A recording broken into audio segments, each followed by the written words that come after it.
दोस्तों, बहुत समय पहले की बात है। किसी गांव में एक किसान रहा करता था। उसके दो पुत्र थे जिनके नाम सोमदत्त और विष्णुदत्त थे। खेती बाड़ी करते हुए उनके दिन बड़े ही सुख पूर्वक बीत रहे थे। एक दिन वह बूढ़ा किसान बहुत ज्यादा बीमार पड़ गया और उसने अपने दोनों बेटों को अपने पास बुलाया और उनसे कहा, मेरे बच्चों, अब शायद मेरा अंतिम समय आ गया है। मैं यह चाहता हूं कि मेरे मरने के बाद तुम दोनों भाई आपस में मिलजुल कर रहो और सुख शांति के साथ अपनी जिंदगी गुजर बसर करो। मैंने किसी बुरे वक्त के लिए कुछ असरफियां इकट्ठी की थी जिन्हें मैंने घर के पिछवाड़े में आम के वृक्ष के नीचे गाड़ रखा है।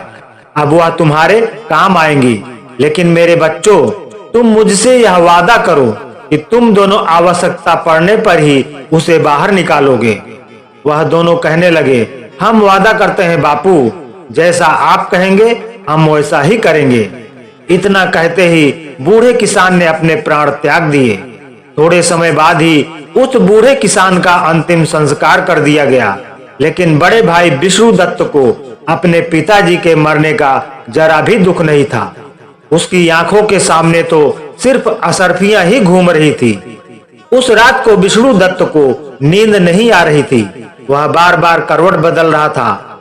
आधी रात के बाद भोर होने से पहले ही वह उठकर बैठ गया और सोचने लगा कि सोमदत्त के उठने से पहले मुझे अपना काम पूरा कर लेना चाहिए, वरना फिर कभी ऐसा मौका नहीं मिलेगा। यह सोचकर उसने अपनी कुदाल उठाई और घर के पिछवाड़े उस पेड़ के नीचे जा पहुंचा जहां पर असरफिया गड़ी हुई थी। कुछ क्षणों में उसने जमीन को खोदकर वहां से असरफिया बाहर निकाल ली। असरफियों को देखकर वह बहुत खुश हुआ। वह कहने लगा, वाह, इतनी सारी असरफियां!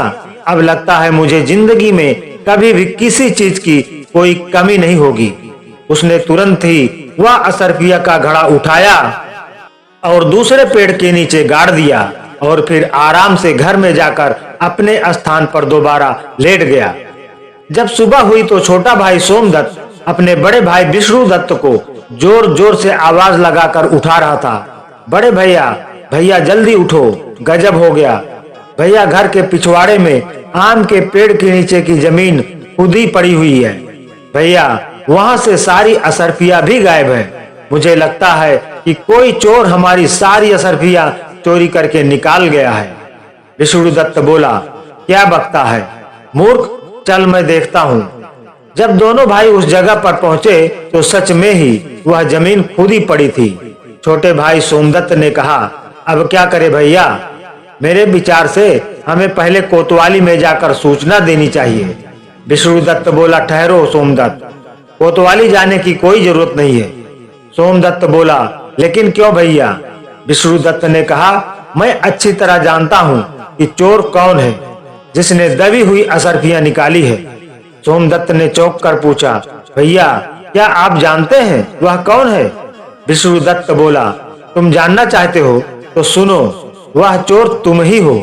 यह सुनकर सोमदत्त बोला, भैया, यह आप क्या कह रहे हो? नहीं भैया, मैं और चोर नहीं, मैंने कोई चोरी नहीं की। विष्णुदत्त कहने लगा, अब बको मत, तुम्हारे और मेरे अलावा इन असरफियों के बारे में और कोई नहीं जानता था, इसलिए अब यह बात साफ है कि तुम अकेले ही सारी असरफियां हड़पना चाहते हो। सोमदत्त ने यह सुनकर कहा, आप ऐसा मत कहो भैया, मैं सच कहता हूँ, मैंने कोई असरफी नहीं चुराई, मैं कुछ नहीं जानता। विष्णुदत्त बोला, या तो तुम मुझे वह असरफिया लौटा दो, नहीं तो तुम इस घर के दरवाजे अपने लिए हमेशा हमेशा के लिए बंद समझो। सोमदत्त उदास होकर बोला, ठीक है भैया, यदि आपको मेरी बात पर विश्वास नहीं है तो मैं यह घर और यह गांव भी छोड़कर चला जाऊंगा।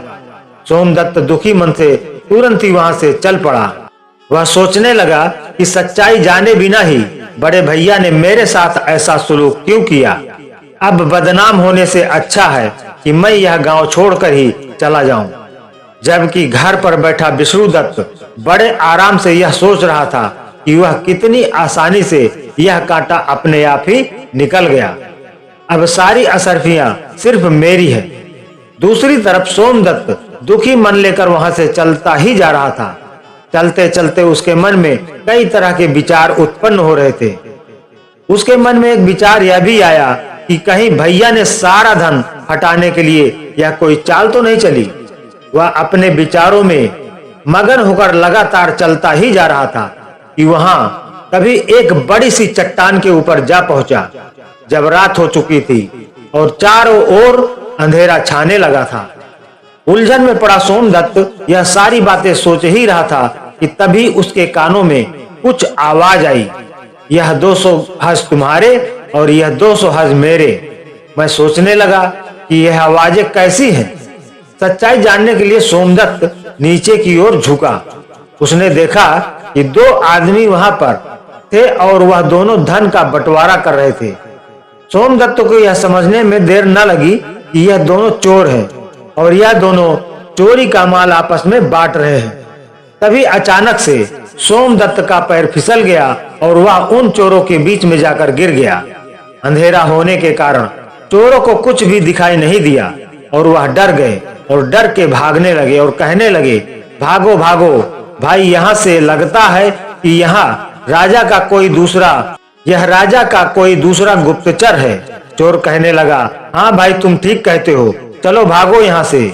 चोर अपना चोरी का माल छोड़कर डर के मारे वहां से भाग गए। जब सोमदत्त की नजर उन असरफियों पर पड़ी तो वह मन ही मन बहुत खुश हुआ। लेकिन तभी उसके मन में एक दूसरा विचार आया, यह स्वर्ण मुद्राएं चोरी की हैं, इन्हें साथ में ले जाना ठीक नहीं होगा। इन्हें मैं यहीं पर गाड़ देता हूं और जरूरत पड़ने पर इनको ले जाऊंगा। यही सोचकर सोमदत्त ने वह सारी मुद्राएं एक पेड़ के नीचे गाड़ दी और रात वहीं बिता के सुबह अपने रास्ते पर चलने लगा। दोपहर होते होते वह एक जंगल से गुजरा। तभी कुछ लुटेरों ने उसको घेर लिया और लुटेरों का सरदार उससे बोला, खबरदार, जो कुछ भी तुम्हारे पास है वह निकाल कर हमें दे दो, नहीं तो जान से मार दिए जाओगे। सोमदत्त बोला, भाइयों, मैं तो खुद ही एक मुसीबत का मारा हूं, मेरे पास धन भला कहां से आएगा। लुटेरों का सरदार बोला, झूठ बोलता है, यह इसकी तलाशी लो। तलाशी लेने के बाद जब सोमदत्त के पास वास्तव में उन्हें कोई भी वस्तु प्राप्त नहीं हुई तो सरदार क्रोध से चिल्ला उठा और बोला, कोई बात नहीं, अगर इसके पास पैसे नहीं है तो भी यह हमारे काम आएगा। इसे अपने अड्डे पर ले चलो, देवी मां को उसकी बलि चढ़ाई जाएगी। यह बात सुनते ही सोमदत्त के होश उड़ गए। डाकू सोमदत्त को उठाकर अपने अड्डे पर ले गए, परंतु उनके अड्डे तक पहुंचते पहुंचते सोमदत्त को एक उपाय सूझ ही गया। अड्डे पर पहुंचने के बाद उसने डाकुओं के सरदार से कहा, अगर तुम मुझे अपने दल में शामिल कर लेने का वचन दो तो मैं तुम्हें 400 हज स्वर्ण मुद्राओं का पता बता सकता हूं। यह सुनकर लुटेरों का सरदार बोला, क्या कहा, 4 हज स्वर्ण मुद्राएं? यदि तुम सच कहते हो तो हमें यह शर्त मंजूर है, जल्दी से हमें उन स्वर्ण मुद्राओं का पता बताओ। सोमदत्त बोला, देखो भाई, अभी तो रात होने वाली है, इस समय वहां पर जाना ठीक नहीं है। कल सुबह होते ही मैं तुम लोगों को वहां पर लेकर चलूंगा। लुटेरों का सरदार बोला, ठीक है, लेकिन खबरदार हमारे साथ कोई भी चालाकी करने की कोशिश मत करना, वरना अंजाम बहुत ही बुरा होगा। सोमदत्त बोला, निश्चिंत रहो सरदार, मैं तुमसे कोई भी धोखा नहीं करने वाला। अगली सुबह सोमदत्त उन चोरों को उसी जगह पर ले गया जहां पर उसने वह सोने की मुद्राएं दबाई हुई थी। सरदार के आदेश पर तुरंत ही उसके आदमियों ने उस जगह को खोदा और शीघ्र ही वह स्वर्ण मुद्राएं उनके सामने थी। स्वर्ण मुद्राओं को देखकर वह सभी बहुत ही खुश हो गए। वह स्वर्ण मुद्रा को अपनी थैली में भरकर अपने अड्डे की ओर चल पड़े, परंतु सोमदत्त के दिमाग में अभी भी कोई दूसरी योजना चल रही थी। वह सोच रहा था कि यह स्वर्ण मुद्राएं एक तरह से तो मेरे काम में ही आई, लेकिन मैं जरूर ही इनके लिए जल्दी ही मौत का कारण बन जाऊंगा। इस घटना के बाद सोमदत्त उन लुटेरों के गिरोह के साथ ही रहने लगा और वह लुटेरों के साथ सरदार का सबसे विश्वसनीय आदमी बन चुका था। कुछ समय बाद सोमदत्त ने उन लुटेरों के सरदार से कहा, सरदार, मैं 1 सप्ताह के लिए अपने घर जाना चाहता हूं। वहां पर मेरी बूढ़ी माँ है और एक बार मैं उनसे मिलना चाहता हूं। सरदार, जो सोमदत्त की योजना से बिल्कुल ही अनजान था, वह सोमदत्त को अपना सबसे विश्वास योग्य आदमी मानता था और उसने सोमदत्त को 1 सप्ताह के लिए अपने घर पर जाने की आज्ञा दे दी। सोमदत्त अपने घर जाने के लिए रवाना तो हुआ, परंतु वह अपने घर जाने के बजाय राजा के महल की तरफ चला गया। उधर राजमहल में महाराज पहले ही उस डाकू के आतंक से बहुत परेशान थे। वह अपने महामंत्री से कह रहे थे, मंत्री जी, आखिर वह डाकू कब पकड़ा जाएगा? पूरा देश उसके आतंक से परेशान हो रहा है। मंत्री जी बोले, मैं अपनी तरफ से पूरी कोशिश कर रहा हूं। महाराज, वह आतंकी जल्दी ही आपको कारागार में नजर आएगा। उसी समय वहां पर एक पहरेदार आया और बोला, महाराज की जय हो। महाराज, एक व्यक्ति आपसे डाकू जगीरा के संबंध में मिलना चाहता है। महाराज बोले, अच्छा, तो उसे तुरंत यहां पर लेकर आओ। कुछ समय बाद ही वह पहरेदार सोमदत्त को राजा के सामने लेकर आया। सोमदत्त बोला, महाराज को मेरा प्रणाम, मेरा नाम सोमदत्त है। महाराज, राजा बोला, कहो नौजवान, तुम जगीरा के बारे में क्या जानते हो? सोमदत्त बोला, क्षमा करें महाराज, इसके बारे में मैं आपसे एकांत में बात करना चाहता हूं। मंत्री ने कहा, दुष्ट, क्या तुम जानते नहीं, यहाँ राजा के सम्मानित और विश्वास पात्र व्यक्ति मौजूद हैं। जो कहना चाहते हो तुम वह सबके सामने ही कहो। राजा बोला, ठहरिए महामंत्री जी, यदि यह हमसे एकांत में बात करना चाहता है तो हम इससे एकांत में ही बात करेंगे। आप लोग जाइए। इसके बाद सोमदत्त ने राजा को अकेले में पूरा किस्सा कह सुनाया और आगे बोला, महाराज, इस तरह मैं उस डाकू का विश्वास पात्र आदमी बन चुका हूं और अब मैंने उसे अपने जाल में फंसा लिया है। अब बस उसे और उसके साथियों को पकड़ने के लिए मुझे आपकी सहायता की आवश्यकता है। यह सुनकर राजा बोला, बहुत खूब नौजवान, तुम्हारी चतुराई और साहस से मैं बहुत ही प्रसन्न हूं। उन भयानक डाकुओं को पकड़ने के लिए जो भी सहयोग चाहिए मैं करने को तैयार हूं। कहो क्या करना होगा? सोमदत्त बोला, महाराज, परसों रात को आप कम से कम अपने 500 सिपाहियों को मेरे साथ भेजें। मैं उन सभी को उन डाकुओं के अड्डे पर ले जाऊंगा, जहां पर वह सैनिक उन डाकुओं पर आक्रमण कर देंगे और उन डाकुओं के गिरोह को गिरफ्तार कर लिया जाएगा। राजा बोला, बिल्कुल ठीक बेटा, तुम्हारी सलाह बिल्कुल उचित है। तो यह तय रहा कि हम परसों रात को हमारे सैनिकों को तुम्हारे साथ भेजेंगे। तब तक तुम यहीं राजमहल में रहो और हमारे शाही मेहमान बनकर रहो। उसके 2 दिन बाद सोमदत्त अपनी योजना के अनुसार सैनिकों को लेकर डाकुओं के अड्डे पर पहुंच गया। सैनिकों की टुकड़ी ने उन डाकुओं पर आक्रमण कर दिया। कुछ ही समय में सब सैनिक ने उन डाकुओं को गिरफ्तार कर लिया और उनमें से कुछ डाकू मारे भी गए और जो बचे हुए थे उनको महाराज के सामने पेश किया गया। वहां पर सोमदत्त को देखकर डाकू सरदार मन ही मन सोचने लगा, इतना बड़ा धोखा हो गया। इस शैतान के बच्चे सोमदत्त ने हमें कहीं का नहीं छोड़ा। अगले दिन दरबार में सभी दरबारियों और मंत्रियों से विचार विमर्श करने के बाद राजा जयसिंह ने उन सभी डाकुओं को एक ही सजा सुनाई।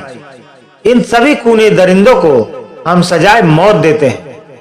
सैनिकों, अब तुम इन्हें ले जाओ और अगली अमावस के दिन इन्हें फांसी पर लटका देना।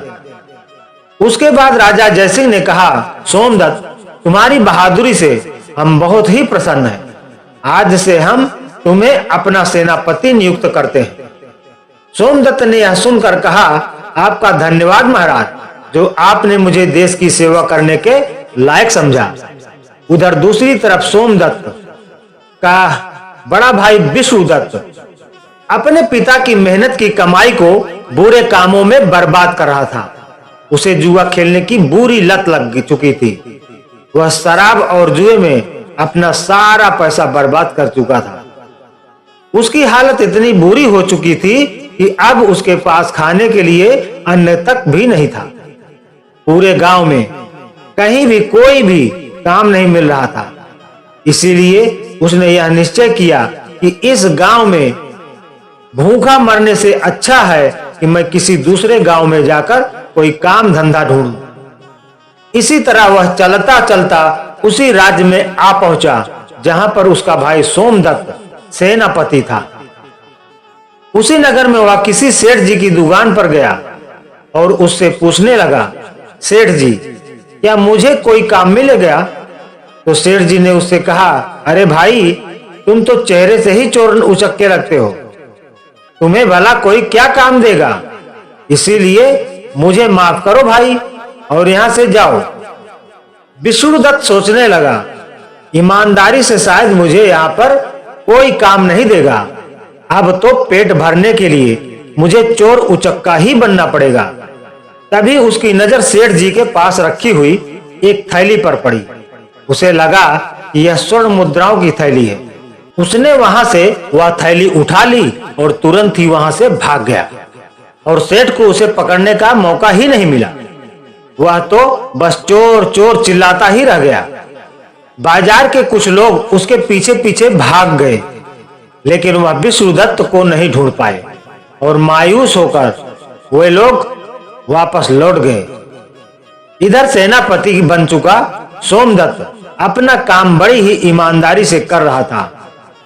एक दिन महाराज ने सोमदत्त को बुलाया और कहा, सोमदत्त,